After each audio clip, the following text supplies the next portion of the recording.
Have you ever been in a place where everything looked perfect, where the linen napkins were folded just right, the fountains hummed like background music in a movie, and the people, well, they walked like they owned the world?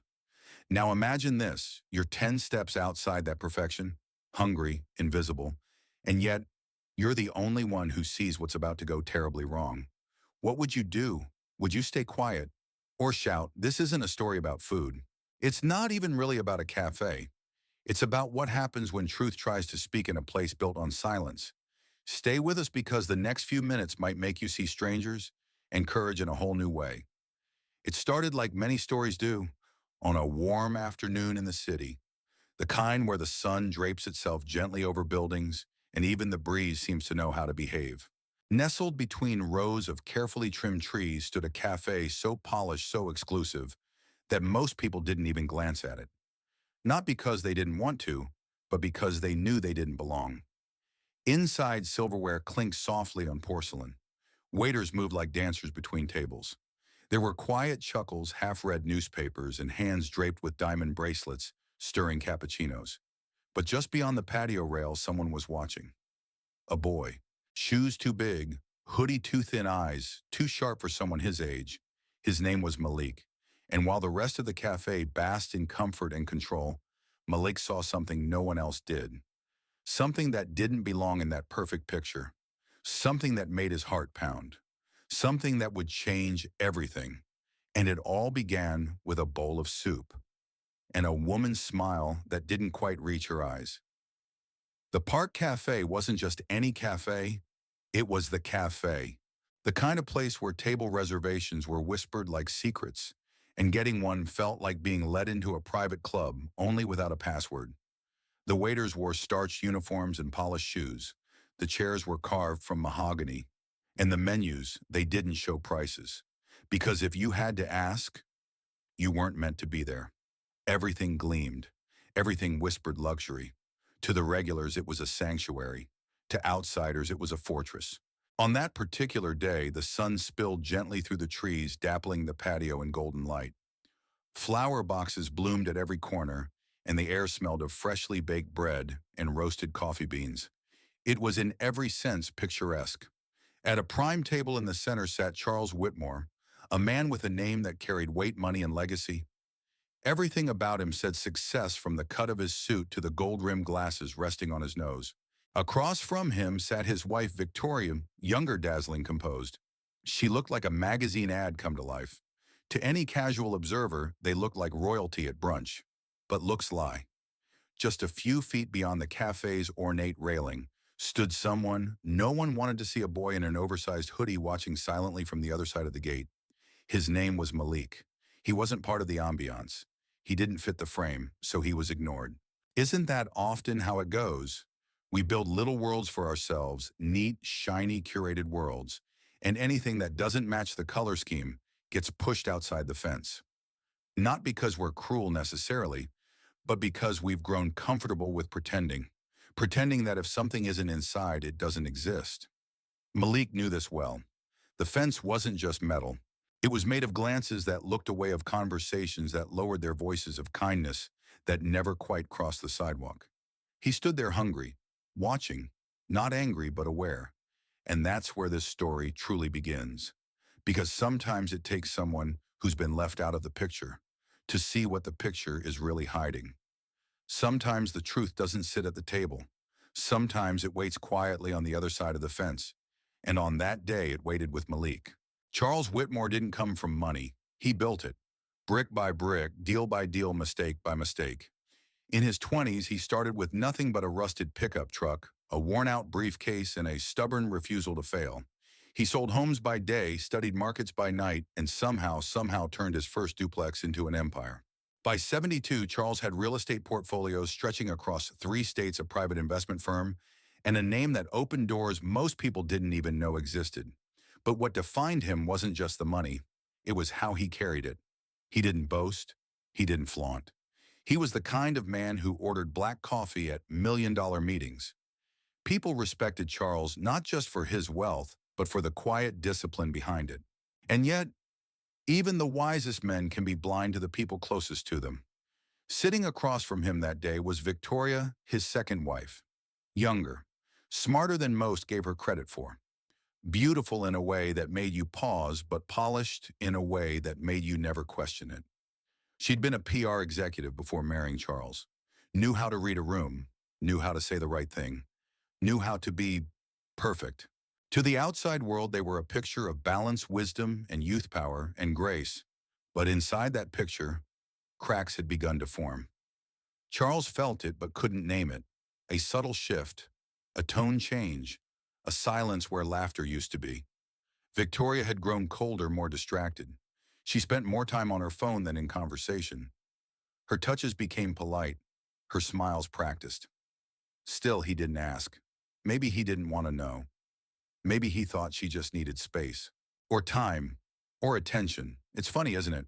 How even the most successful people, those who read contracts for a living, who anticipate market dips before they happen, can miss the most obvious signs in their own lives. Because when it comes to love, we all want to believe we're safe, but love built on appearances is a fragile thing. And sometimes what we think is love is really just control wearing a pretty face. Victoria never raised her voice. She didn't need to. Her power came in the form of gentle corrections, subtle shaming, carefully timed compliments. Over time, Charles had stopped noticing how often he apologized without knowing why. He wouldn't have called it manipulation. Not then, not yet. But looking back later, he'd see it all clearly. And here's the hard truth. Having everything means nothing if you share it with someone who secretly resents you for it. It's a lesson Charles would learn just moments before a spoon reached his lips. But we're getting ahead of ourselves. Because while Charles read the menu and Victoria scrolled her phone, a boy stood outside the fence watching, and he was about to change everything. Malik had learned to move like smoke, quiet, unnoticed, always drifting just outside the edges of people's attention. He didn't choose that life. It chose him. He was only 13, though. If you asked him, he'd say 15. Life on the streets had a way of aging you faster. People didn't ask about birthdays when you slept under awnings or behind dumpsters. What mattered was staying warm and staying alert. Malik had been on his own for nearly a year. His mother, sweet, soft-voiced and tired from too many night shifts, had vanished one day after promising she'd be right back. His foster placements hadn't lasted long after that. He didn't steal. He didn't fight. He just didn't belong. And so he drifted. Some days he'd wash windows for change. Other days he'd wait near restaurants hoping someone would leave behind a meal that hadn't been touched. Pride had long ago taken a back seat to hunger, but hunger wasn't the only thing that sharpened Malik's senses. You see, when no one listens to you, you learn to listen harder. When no one sees you, you start to notice everything. The twitch of a hand, the hesitation in a voice, a sideways glance that says more than words ever could. Malik didn't miss much. So when he spotted Victoria's hand dipping into her designer purse, he noticed. When she unscrewed the cap of a tiny vial with a twist too practiced to be innocent, he noticed that too. And when she casually tilted her wrist, letting a clear liquid disappear into the bowl of soup across from her, Malik's breath caught. He wasn't sure what it was, but his instinct screamed, "This isn't right." It would have been easy to walk away. He'd done it before. He'd seen people get shoved, scammed, insulted. He'd seen grown men yell at store clerks and women cry in silence on sidewalks. And every time the world just kept turning. Most people looked the other way. Some because they didn't care. Others because they were afraid to care. But Malik, he couldn't look away this time. Maybe it was the way the woman smiled, lips painted but eyes cold. Maybe it was the way the man looked so tired, spoon hovering unaware. Maybe it was the memory of his mom's last smile, the one that seemed off, but he didn't question it until it was too late. Whatever it was, something inside Malik wouldn't stay quiet. And that's something we often forget. Kids who've been pushed to the margins, they grow up with a radar for danger. They see what others miss. They feel what others dismiss. And sometimes, they're the only ones brave enough to speak. In cities all across the country, there are kids like Malik. Not in school, not in homes, not in systems that work for them, but still here, still watching, still seeing. Just like Trevor, a 12-year-old in Atlanta, who flagged down a paramedic after seeing a man collapse in an alley while dozens walked past. Or Jasmine, a teen in Chicago who called 911 from a stolen phone when she saw her younger brother being followed by a stranger. These kids don't wear capes. They don't ask for thanks. They just do what needs to be done because too often no one else will. And that's what Malik did. He stayed. He watched. He waited, his heart pounding as the spoon inched closer to Charles Whitmore's mouth. And then he made a decision, one that would change everything. It happened in a second, maybe less. While Charles looked down at his phone, scrolling through a news alert he would never finish reading, Victoria's hand moved with the grace of someone who had rehearsed this moment 100 times in her mind. Her fingers slid into her purse. A small glass vial, sleek, harmless-looking, appeared between her fingertips. And with a flick so slight it could have passed for stirring sugar into tea, she tilted it over the steaming bowl. One drop, then two. The liquid vanished into the soup like it had never existed. No one noticed.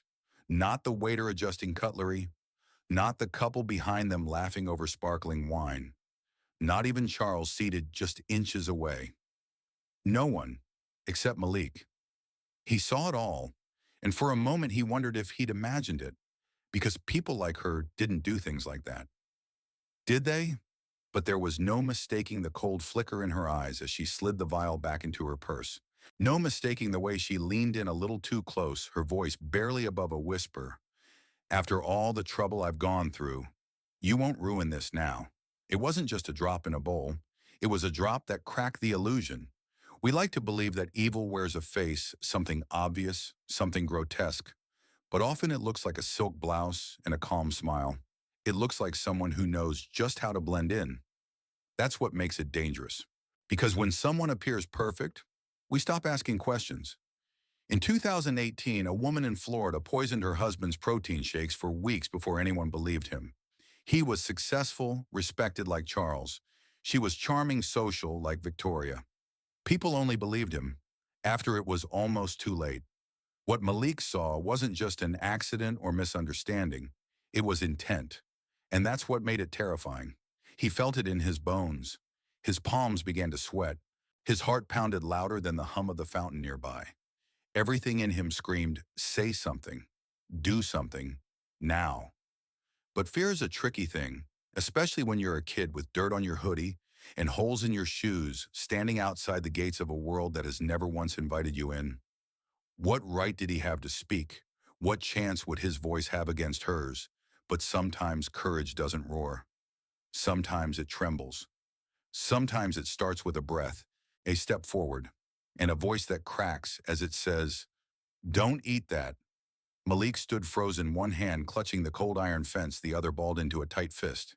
His feet wanted to move backward. His voice wanted to stay silent. Because in that moment, everything inside him screamed, you don't belong here. This isn't your fight. Walk away. He had walked away before.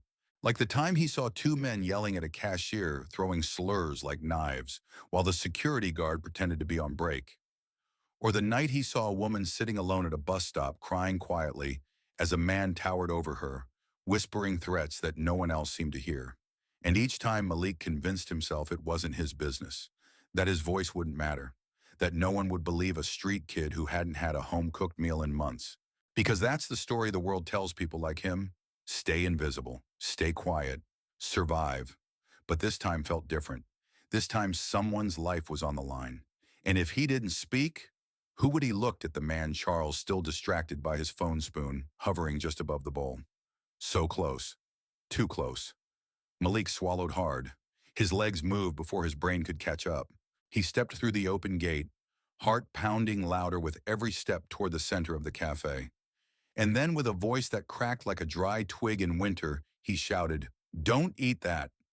The effect was instant. Chairs scraped, forks dropped. Conversations fell silent mid-laugh. All eyes turned toward him.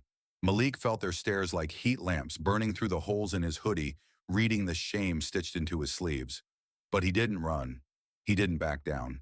When Victoria turned her face like ice behind makeup and snapped, what did you just say? He answered even louder. She put something in your food. I saw her. Please, don't eat it. That moment, those 5 seconds, felt like forever. Because sometimes speaking the truth doesn't feel like bravery. It feels like free falling without a net. Malik stood alone. No mother's hand to hold, no teacher to vouch for him, just a boy with a cracked voice and a truth he couldn't keep inside. And here's the thing. Truth often enters the room alone, but it rarely leaves the same way. History is full of moments when one voice trembling, uninvited, unexpected, changed everything.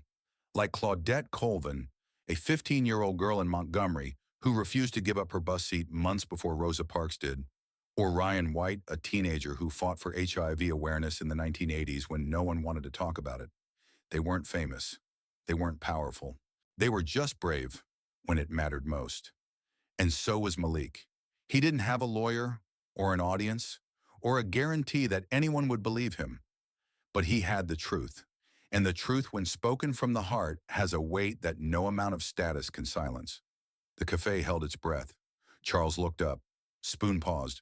Victoria stood her chair screeching behind her. And Malik stood his ground. The café was no longer a place of quiet indulgence. It had become a stage. Waiters froze mid-step. Coffee cups trembled on saucers. The bubbling fountain now seemed far too loud for the silence that had swallowed the air. And at the center of it all, a boy in a torn hoodie. A man with a spoon paused midair, and a woman whose smile had turned to stone. "You little liar," Victoria hissed, each word sharp as glass. "How dare you accuse me of something so vile? Who even let you in here?" Her voice, once melodic, now rang shrill against the tiled floor. But Malik didn't flinch. He looked Charles in the eyes, pleading, unwavering. "I saw her. She poured something into your soup. You can smell it if you don't believe me." For a moment, everything held still. Then came the whispers. From the couple seated near the window. From the man pretending to check his phone. From the mother shielding her child's ears with one hand while sipping a latte with the other. "Did he say poison? That kid looks serious. She's acting strange." It's a strange thing, really, how people react to truth. Not with immediate justice, not with clarity, but with hesitation. Because truth, when it doesn't fit, the setting makes everyone uncomfortable. And comfort is the currency most people aren't willing to spend. You see, there's a phenomenon psychologists call the bystander effect. It means the more people are present during a crisis, the less likely any one person is to intervene. Each person assumes someone else will act. Each person waits. And in that waiting, wrongness is allowed to grow roots. It happened with Kitty Genovese, the young woman murdered outside her apartment in 1964, while dozens of neighbors heard her screams. And it happens every day in classrooms, boardrooms, and yes, even cafes when we choose silence over discomfort. But in that moment, Malik didn't care about psychology. He only knew that a man was about to be hurt, and no one else was doing a thing about it. Victoria scoffed, waving a manicured hand. "He's just a street kid looking for attention. Charles, please, eat your soup. This is ridiculous." But Charles didn't move. Not yet. His eyes lingered on the boy. And for the first time in a long time, he didn't see a beggar, or a problem, or an interruption. He saw conviction. He saw fear too, but not the kind that hides, the kind that stands anyway. And in that instant, something shifted in the room. A waiter finally stepped forward, hesitant.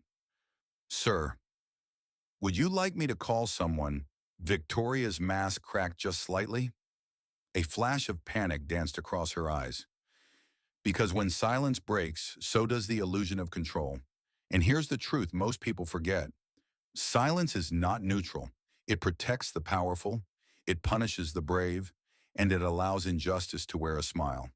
But courage, real courage, is contagious. And Malik had just passed it on.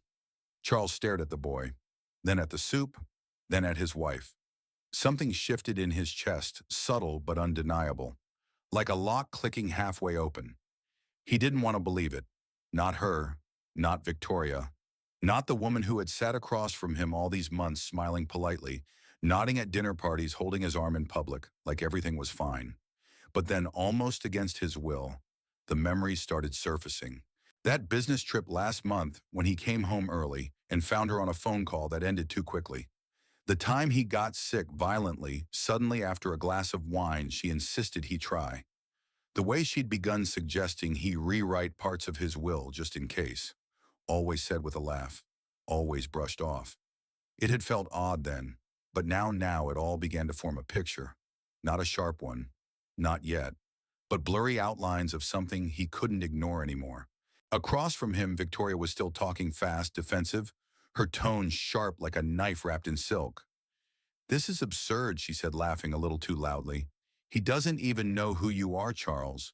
Why would you trust a street kid over your own wife?" Why? It was a fair question. One the old Charles, confident, composed, rational, might have dismissed outright. But today, something was different. Because today there was a boy standing in front of him, nervous, yes, but honest. Malik's voice didn't have polish. His clothes didn't carry status. But his eyes, they held something Victoria's didn't, truth that had nothing to gain. Charles leaned back, eyes never leaving his wife. "Victoria," he said quietly, "you've been off for weeks, months maybe, and I didn't want to see it. But now I have to ask." She blinked. "Ask what's really going on here." For the first time, Victoria faltered. Her shoulders tightened, her jaw clenched. The mask she wore so effortlessly every day, calm, composed, curated, began to slip. And all around them, the cafe leaned in. It wasn't just about the soup anymore. It was about all the things left unsaid. All the signs we overlook because we want to believe the best in those we love. All the red flags we paint white with our own denial. That's how betrayal works. It doesn't always scream. Sometimes it whispers and we convince ourselves we misheard. But in that moment, Charles stopped pretending. He didn't raise his voice. He didn't accuse. He just sat with the possibility that the life he thought he had might have been built on silent strategy and slow unraveling lies. And here's the lesson most of us learn the hard way. Trust isn't lost in a single moment. It fades through hesitation, through instinct ignored, through memories we try too hard to forget. But once suspicion is awakened by truth, memory has a funny way of catching up. Charles turned to Malik. "Tell me again what you saw," he said softly but with purpose. Malik repeated every detail, the vial, the pour, the stir, the whisper. And this time no one interrupted. Not Victoria, not the cafe staff, not even the murmuring crowd. Because this time the truth had taken root, and silence could no longer protect the lie. For a moment, everything held its breath. Victoria's fingers tightened around her purse. Her lips pressed into a thin line the way someone does when they realize they're out of moves. Charles's gaze never left her face. "You heard him," he said, voice calm but clear. "Is it true?" The question hung in the air like a weight, and suddenly Victoria's poise began to fracture. She stood up too quickly, her chair screeching across the stone. "This is ridiculous," she barked. "He's lying.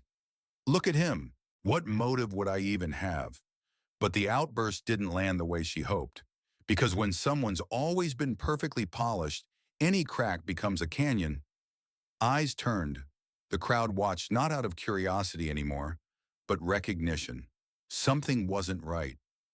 Victoria's voice rose again, sharper now. "You're really going to trust a homeless kid over your own wife?" But Charles didn't answer. Instead, he lifted the spoon, then lowered it again. He looked at it not as food, but as evidence. Of doubt, of fear, of a possibility too dark to ignore. Across the table, Victoria was unraveling faster. "He's manipulating you," she snapped. "That's what they do. They look for cracks, for sympathy, for a chance to crawl in and steal everything you've worked for." Malik said nothing. He didn't have to, because by now truth had done its job. It had tilted the table, and everything was sliding off lies, justifications, performances. Finally, a waiter still stiff in his uniform stepped forward. "Sir, would you like us to call someone?" Victoria turned pale. "Don't you dare!" Her voice was quieter this time, almost pleading. But it was too late. Charles raised his hand slowly. "Yes," he said. "Call the police." And just like that, the illusion shattered. Victoria's shoulders sagged. Her eyes darted desperate, searching for a door, for a lifeline, for anything but the truth, now sitting plainly on the table between them. "You don't understand," she said, her voice cracking. "I was tired of living in his shadow. He wasn't supposed to make it this long, and I—" She stopped. Too late. The confession slipped like the drop in the soup, small but irreversible. Gas rippled across the cafe. Phones were raised, heads turned. Because the truth once spoken is like a spark. It travels, it catches, and it burns down everything that tried to hide behind the lie. The officers arrived minutes later, and Victoria barely protested as they took her by the wrist. Her hands trembled as they cuffed her. Her voice cracked once more, not with rage, but with the panic of someone whose world had just collapsed under its own deception. As they led her away, she looked back at Charles, but he didn't meet her eyes. He was looking at Malik, the boy who had dared to speak. And here's what we often forget: lies can be polished, practiced, and powerful, but they are always fragile under the weight of one quiet truth. Sometimes truth doesn't roar in courtrooms. It doesn't march through headlines. Sometimes it stands in sneakers with frayed laces and simply says, "Don't eat that." The sirens faded. The handcuffs clicked shut. Victoria was gone. And just like that, the cafe exhaled. Conversations resumed, but quieter now. Plates were pushed aside. Some guests stood to leave, uncomfortable with having witnessed something real in a place designed to be perfectly curated. But at the center table, two people remained seated: Charles and Malik, the man with everything, and the boy who saved it all. For a long moment, neither spoke. Charles sat back in his chair, the weight of betrayal still heavy on his shoulders. His hands trembled slightly, not from fear, but from the rawness of a truth he hadn't seen coming. Malik stood nearby, uncertain, not sure if he should leave, not sure if he was even allowed to stay. Because even after doing the right thing, part of him still expected to be pushed away. That's what happens when the world has taught you that your presence is only ever temporary.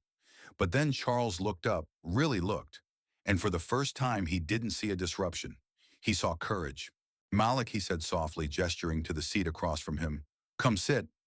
The boy hesitated, then lowered himself slowly into the chair back, straight eyes unsure, like someone waiting for the catch that always seems to come. But there was no catch, just silence. "And then you saved my life." The words landed like bricks between them, heavy, honest, unpolished. Malik shifted in his seat. I I just saw something. I couldn't let it happen." Charles nodded, his eyes still searching the boy's face. "Most people would have. Let it happen, I mean. They would have walked away." And he was right. How many others had seen something strange and said nothing? How many had looked at Malik and looked right through him?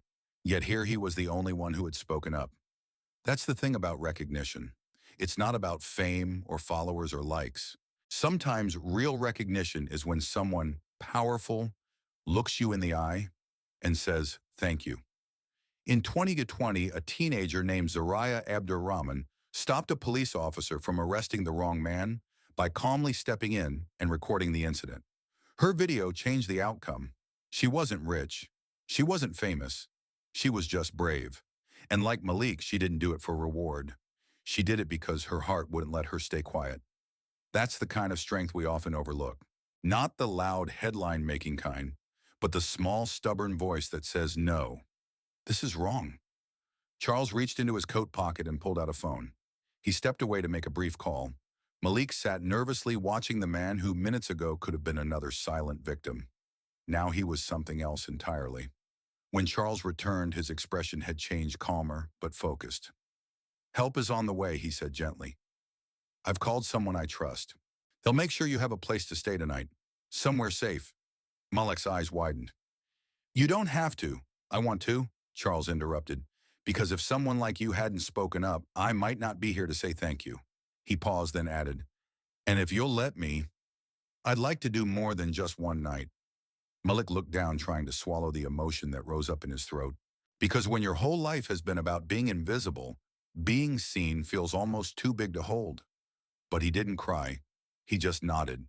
And in that moment, the power dynamic of the table disappeared. It wasn't a man of wealth and a boy from the street anymore. It was one soul, saying thank you to another. The cafe slowly returned to life. Waiters resumed their rhythm, though a little more slowly now. Patrons whispered behind coffee cups, sneaking glances at the table. Where moments earlier, truth had turned the world upside down. But Charles and Malik remained seated, one man humbled, one boy seen. For the first time in a very long time, Malik didn't feel like he was on the outside looking in. He wasn't standing behind a fence. He wasn't invisible. He wasn't just a kid from nowhere. He was someone whose voice had mattered.